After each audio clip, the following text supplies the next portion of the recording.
नमस्कार। माली समाचार हिंदी में आपका स्वागत है। मैं दिनेश माली। देश में सांस का संकट।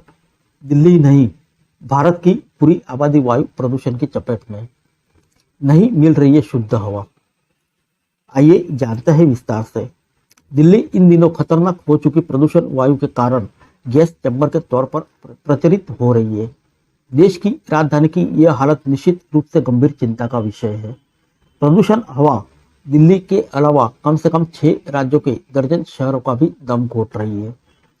दिल्ली, हरियाणा और पंजाब की दम घोटू हवा के लिए अगर जलती हुई पराली के धुएं को जिम्मेदार माना जाता है, तो भी मध्य प्रदेश, राजस्थान, बिहार से भी हवा खतरनाक स्तर तक पहुंचने की पुष्टि केंद्रीय प्रदूषण बोर्ड कर रहा है। मानकों के अनुसार वायु प्रदूषण सूचांक AQI का 300 अंक पार कर जाने का मतलब हवा का बहुत खराब होना माना जाता है। और इन दिनों देश के 88 से अधिक नगरों की निवासी इतनी खराब हवा में सांस ले रहे हैं।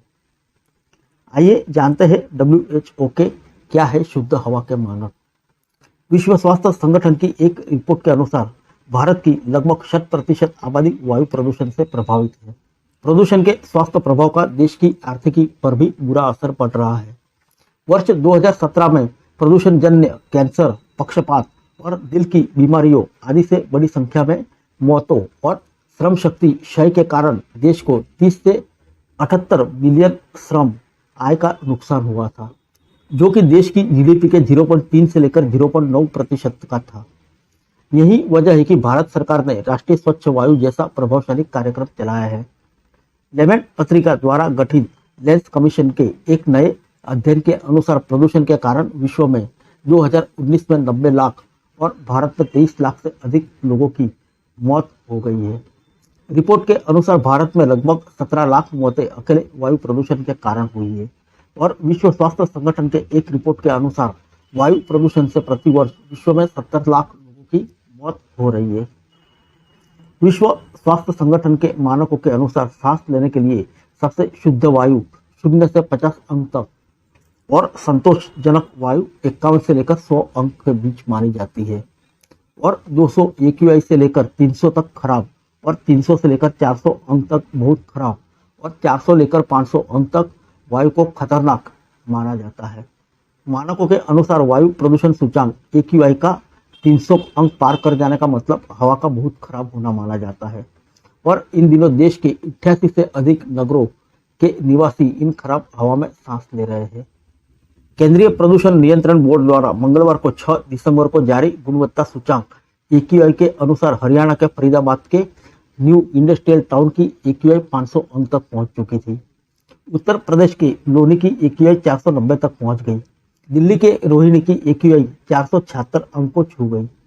दिल्ली के अलावा देश के अन्य कई नगरों के हालात भी कम चिंताजनक नहीं है।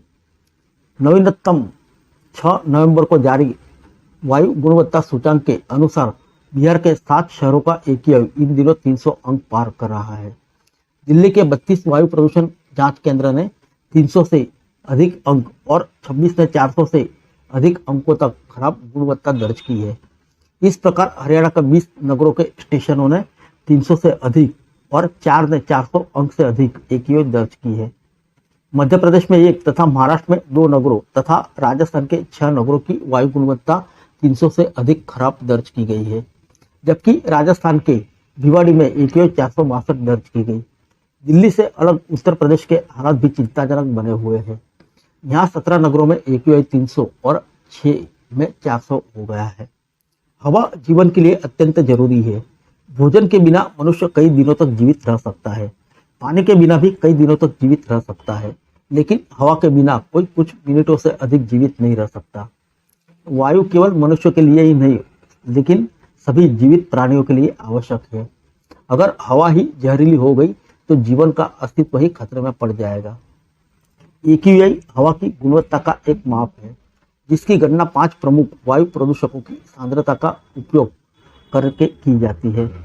जमीनी स्तर पर ozone, particulate matter, carbon monoxide, nitrogen dioxide और sulphur dioxide. Ground level ozone सूर्य के प्रकाश की उपस्थिति में नाइट्रोजन के ऑक्सीडाइज के बाष्पीभवन कार्बनिक यौगिकों के बीच रासायनिक प्रक्रिया से बनता है। यह स्मोक का एक मुख्य घटक है। और श्वसन प्रणाली को प्रभावित कर सकता है।